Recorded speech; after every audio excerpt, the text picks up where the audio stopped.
Lockdown potty training, taking advantage of time at home. Taken from my article, Big Bad John, a cheeky look at toilet training in behavioral science in the 21st century. Rules governing defecation, hygiene, and pollution exist in every culture at every period in history.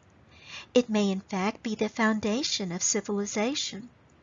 What is toilet training if not the first attempt to turn a child into an acceptable member of society? Rose George. I don't know about that. Many would take exception to the idea that independent toileting is a primary characteristic of an acceptable member of society, but it is certainly a skill that parents strive to teach their children during the tender years. Not for the faint of heart, toilet training appears to come with a moderate degree of parental dread. Prior to embarking on this training, parents often read the how-to guides that have been available since the invention of the printing press. Well, I may be exaggerating just a bit, but suffice to say, there is no limit to the number of experts and laymen offering guidance in the way to potty train. As a behavior analyst, I have designed many toilet training programs, all different to meet the individual needs of each child that I work with. Some of the programs have been quite simple, others not so much. Parents typically reach out to me for help with this developmental milestone when their children are anywhere from 3 to 5 years of age. As a professor of applied behavior analysis, my students often embark on heated debates about the best time for toilet training and the best method. Because each child is different, there isn't one method that works with all children. Just as the pundits on the 24-hour news stations are all considered experts in their fields, so too are the pundits of potty training. One would think that experts would have similar opinions regarding their areas of expertise, but that isn't always the case. It would seem that evidence and data do not always guide opinion. This is true of experts on politics and science and experts on potty training. Popular books and magazines have provided decades of answers to the age-old question, how can I potty train my child?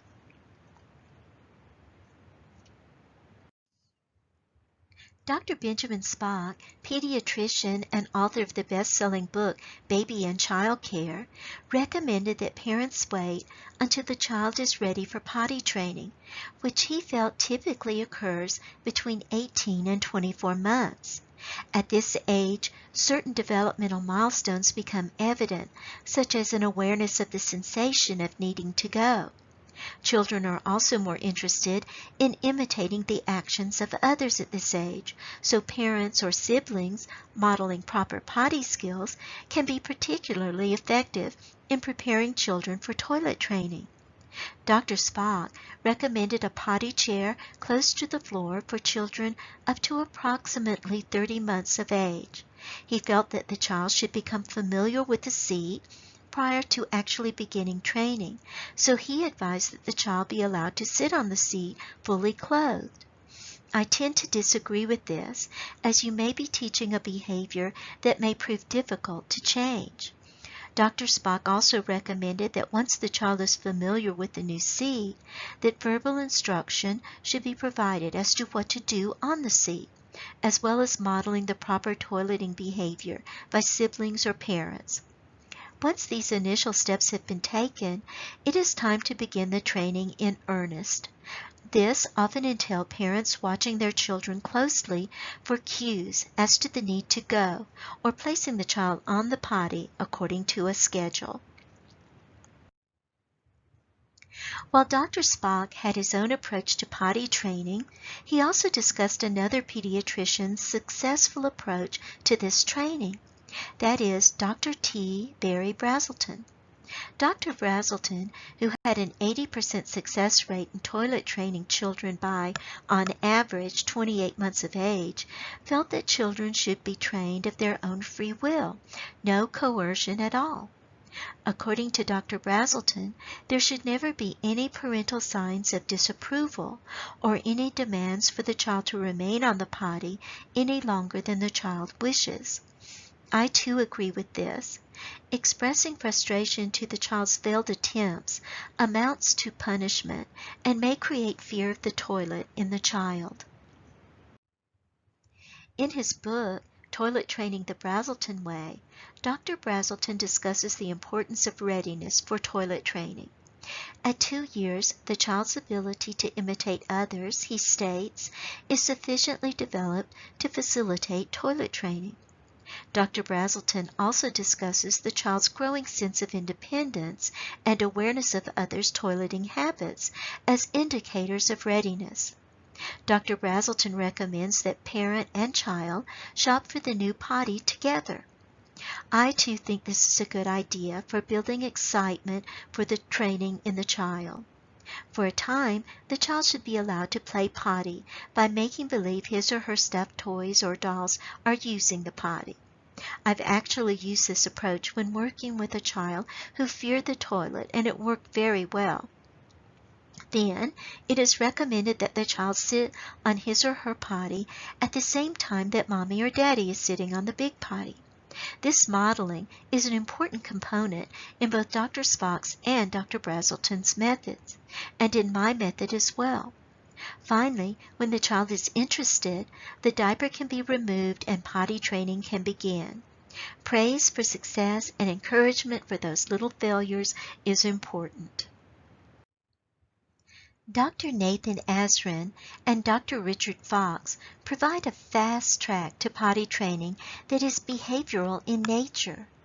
In their book, Toilet Training in Less Than a Day, Azrin and Fox report that they have devised a training method that incorporated language ability, imagination, imitation, verbal rehearsal, and verbal instructions, as well as association and reward to effectively toilet train a child in less than a day, typically in 3 to 4 hours.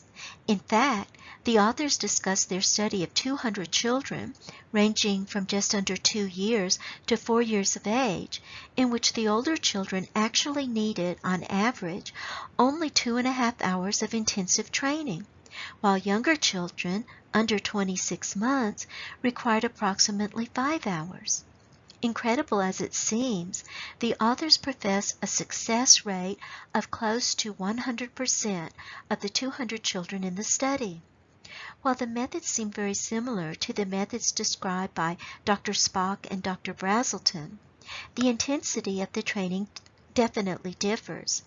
Success appears to depend on the absence of distractions, increased fluid intake, thus increased need to urinate, and lots of reinforcement in the form of hugs, praise, and tangible items. Elimination communication is a method used in many countries to meet an infant's elimination needs. Yes, I did say infant. This communication often begins at birth, but may be started at any time during the baby's first year of life. The idea behind this movement, if I may call it that, is that babies are born with a sense of their own elimination needs or urges, just as they are their feeding needs, and that they exhibit behaviors that indicate their need to urinate or defecate. A mother learns her child's unique cues that elimination is imminent, and when such a cue is given, will hold the infant over the potty. Time is also spent learning the baby's elimination rhythms in order to facilitate awareness in the mother of when the child will likely need to go.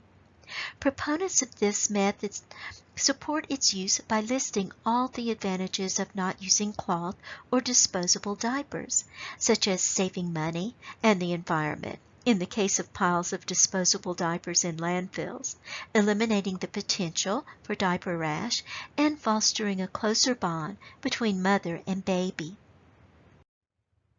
The Journal of Applied Behavior Analysis, JABA, has published many studies of various methods of toilet training, some based upon the Brazelton method and others on the Asrin and Fox method.